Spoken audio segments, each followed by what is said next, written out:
Hello guys, welcome back to our channel. If you want to cancel your Cricket wireless service or turn off a line, it is important to follow the correct process so you don't face unexpected charges or service issues. Many users think that simply stopping usage will cancel the line, but that is not how it works. Cricket wireless operates on a prepaid system, which means your service continues until the end of your billing cycle unless you take proper action. Some people also get confused between canceling a line and just removing a device, which are two different things. To avoid losing your number or getting billed again, you need to handle the process carefully.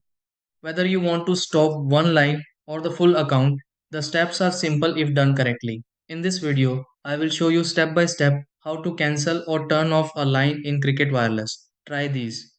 1. Log into your Cricket Wireless account using the Cricket Wireless app or website. 2. Select the specific line in the Cricket Wireless account that you want to cancel. 3. Open the settings for that line in the Cricket Wireless account.